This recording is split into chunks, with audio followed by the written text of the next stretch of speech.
Hey folks, it's Peppy coming at you again. Another episode of Peppy's Online Culinary Kitchen, POC for short.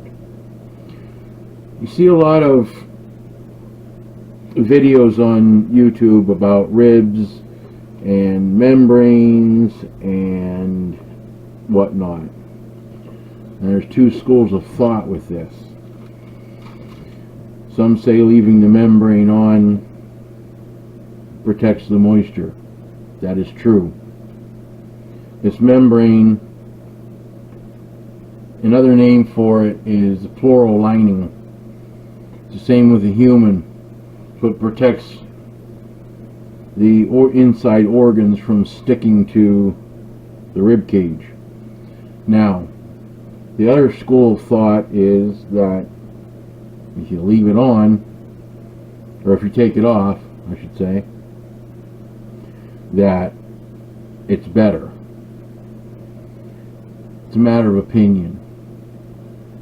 Scientifically, the membrane protects the meat, and it also retains the moisture in the meat. Because when we grill these, or when we smoke these rib side down. So all that juice that's in that meat is going to get stopped on this membrane. It's going to retain in that meat fiber in between the rib spaces.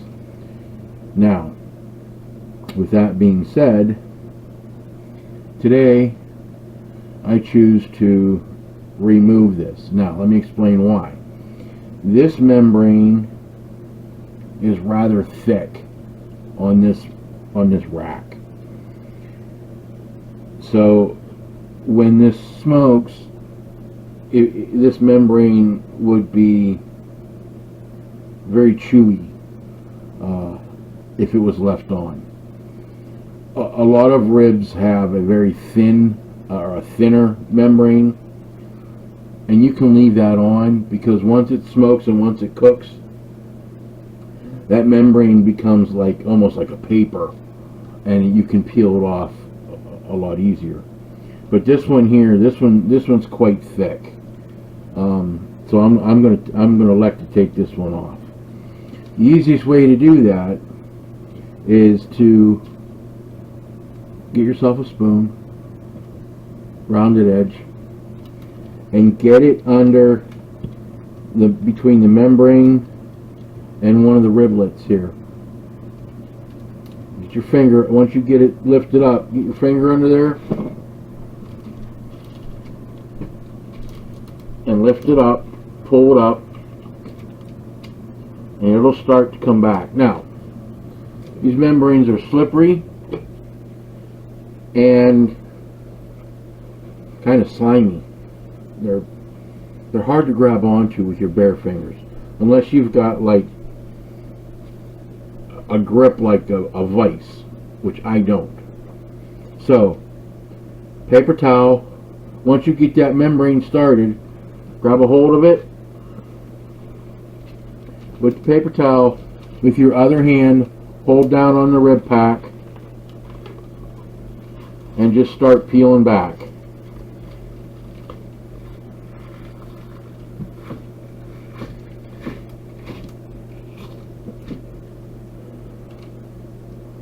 Voila. See? That's the pleural lining. Okay? Now, on this flap, there's another one. Same thing. Grab a hold of it and pull it. Pull it right off. Okay? You can kind of see it right here. My fat finger's out of the way. It's right here. You just have to matter of getting your finger in there and working it off and then pulling it away.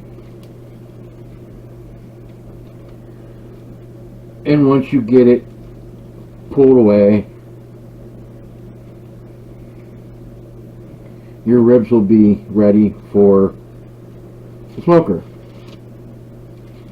Yes, this one can be rather a pain in the keister,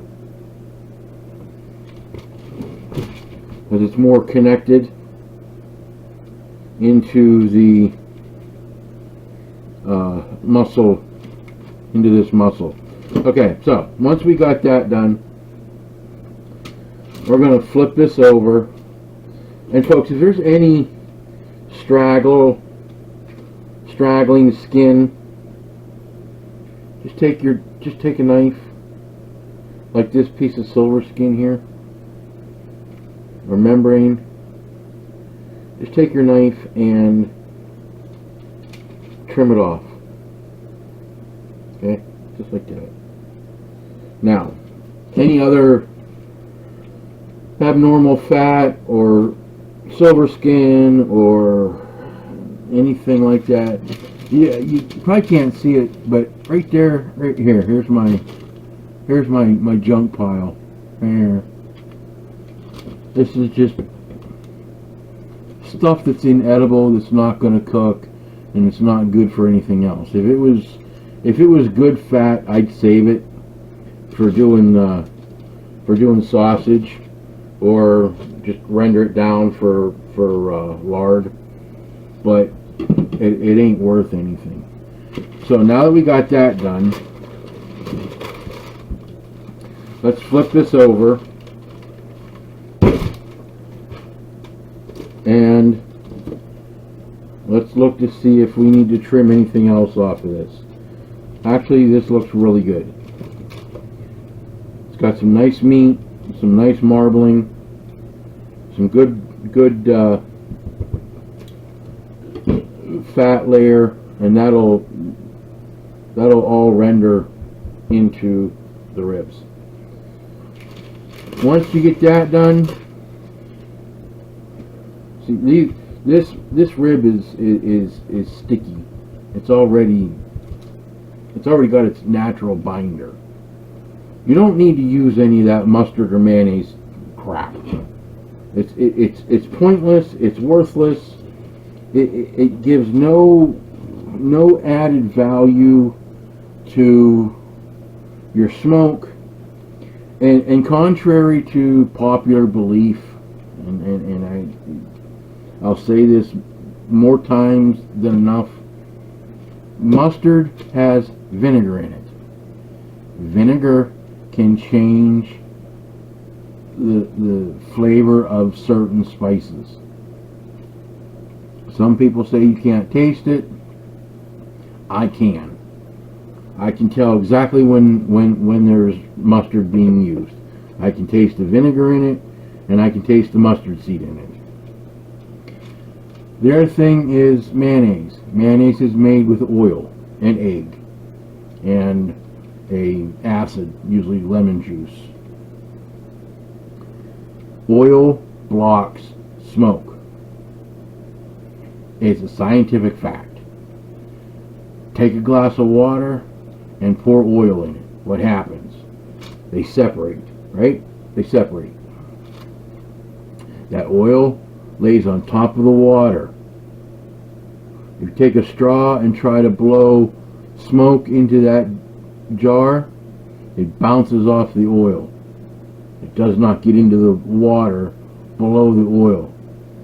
So the meat is the water, the oil on top is a barrier. Smoke does not penetrate oil, period. So don't use it. Don't use any oils to rub the surface of the meat with.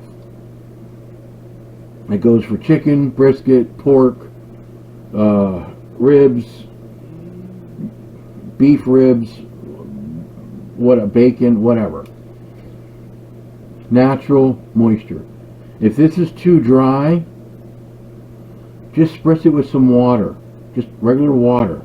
Distilled water, filtered water, spring water, tap water, whatever. Smart water, I don't care. Just water. Water is your best binder. So, with that being said, get your rub. This just happens to be my own homemade rub. It's got paprika, black pepper, onion powder, garlic powder, my own smoked chipotle powder. It's got Lowry seasoning salt in it. So this is my own rub. We'll get this on there quite liberally. Now it's got brown sugar in it too. Brown sugar, coarse grind black pepper. Some people refer to it as 16 mesh. All that is just a fancy marketing term. 16 mesh just means the size of the screen that when they ground the pepper, that's the size of the screen that it fell through. There's different mesh sizes for pepper. 16 mesh just happens to be a coarse grind. It's also called a butcher's grind or a restaurant grind.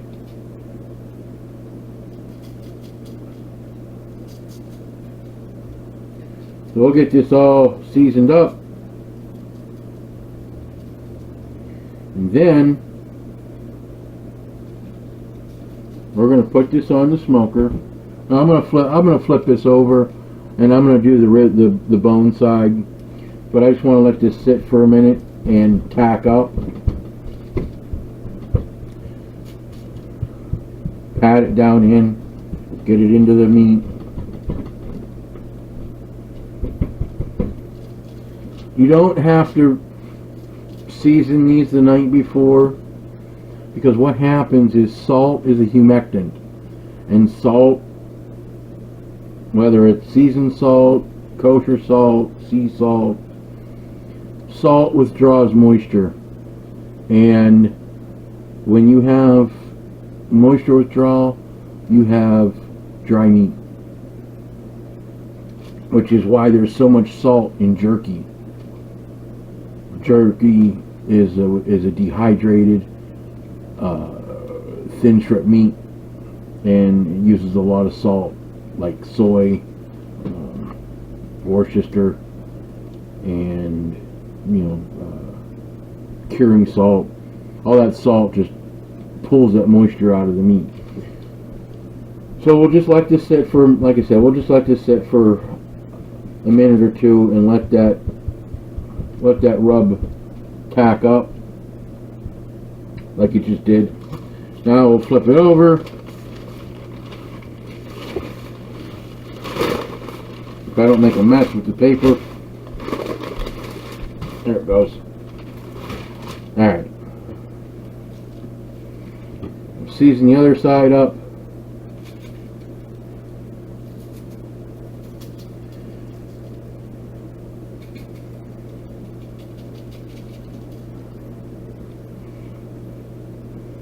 Pull the flat back.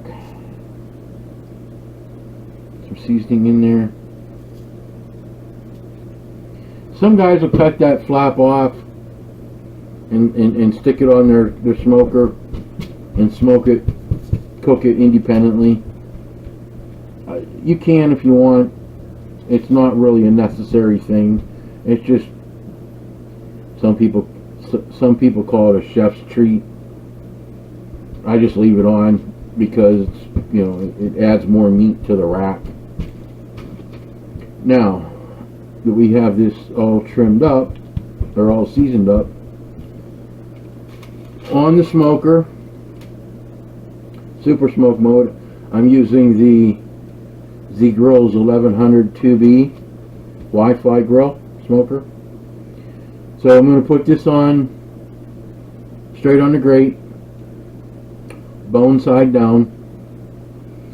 And I'm going to put this in super smoke mode, which the temp is default at 160.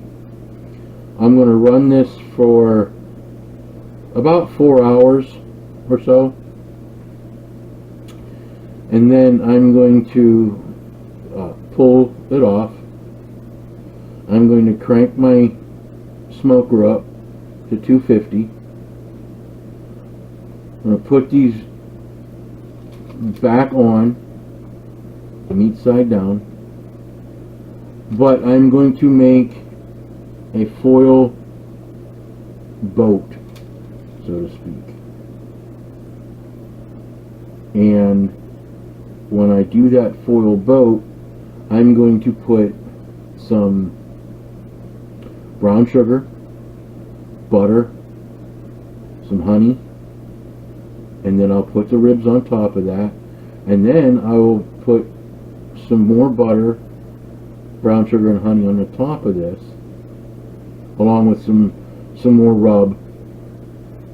Put it back on the smoker at 250 and let it run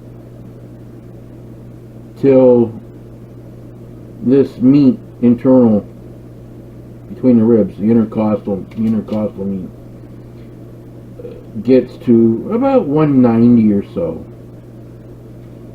And I'll pull it out of that boat, put it back on the smoker, rib side down, meat side up, and then I will brush it with a mop sauce and finish it off. And then it'll be dinner time. So all in all, you're talking about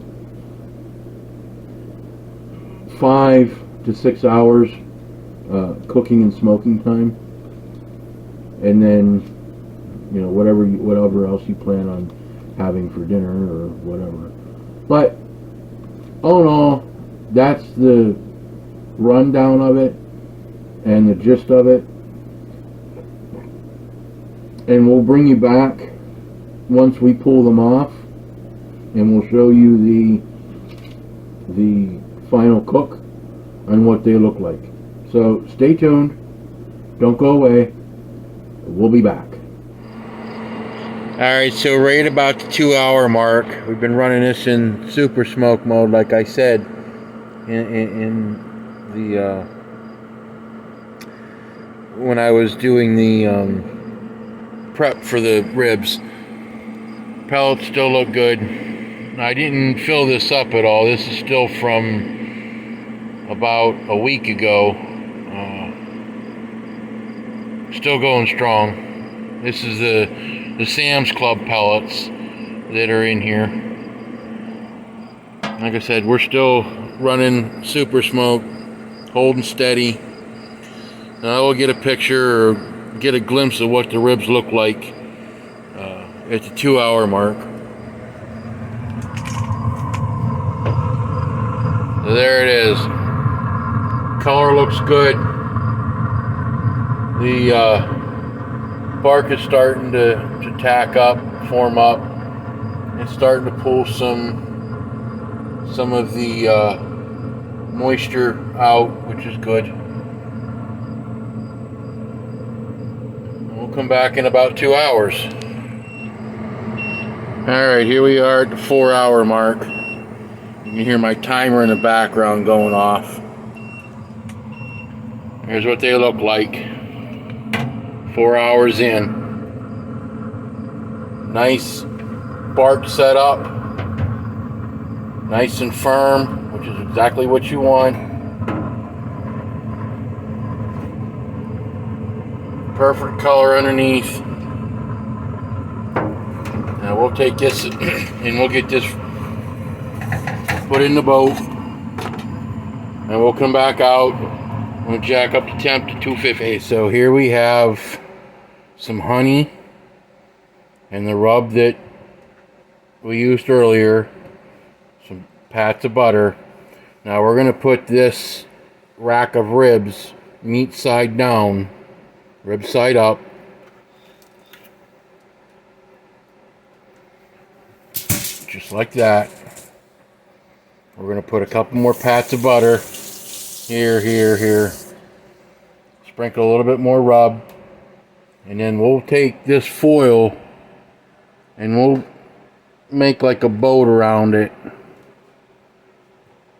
so it sits inside the foil, and when it cooks, it'll keep that heat retained. There we go with the rub. Now we'll put a couple pats of butter on there and get her going again. Okay, here we are with the boat method.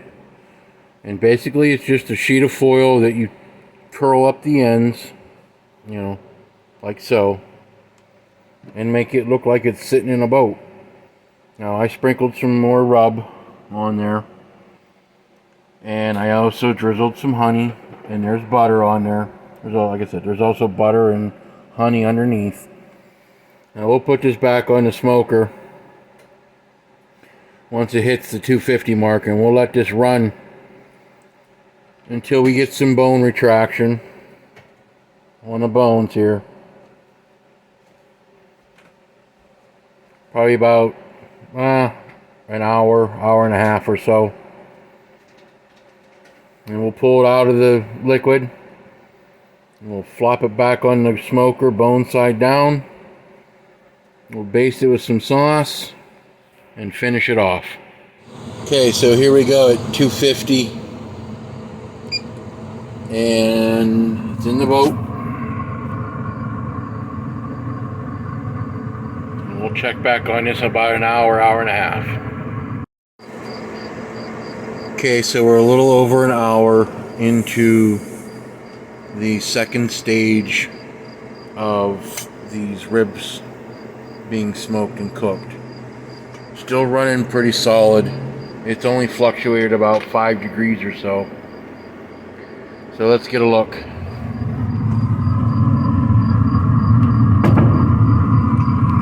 Oh yeah.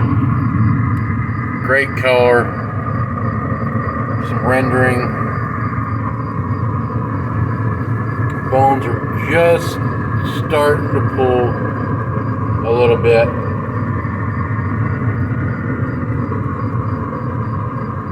Alright, check back out in about a half hour, 45 minutes. Okay, we're 2 hours into this. I'm still running spot on at 250. Been running good like that for the last 2 hours. This grill definitely is definitely the king of grills. That's smokers, that's for sure. So we're gonna get you a look at it, and we're gonna pull it out of the boat and get it back on the rack, and take the juice that's in it and make up a basting sauce. There we are. Juice is in it. It's got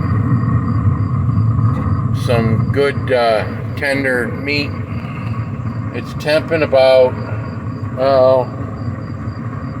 like 170, I believe it was when I looked at it.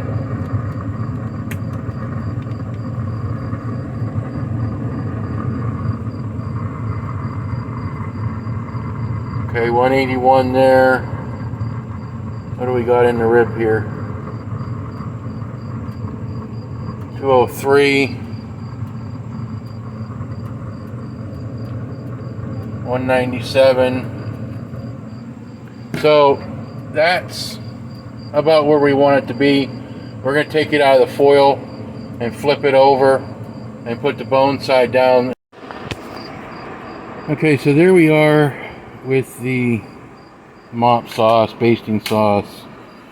And basically all I did was I took the juice that was in that foil, dumped it in this measuring cup, added about a quarter cup of ketchup, and probably about 3 tablespoons of honey, and a few shakes of, I'd say probably about a tablespoon or so, of the meat rub that we used on the ribs.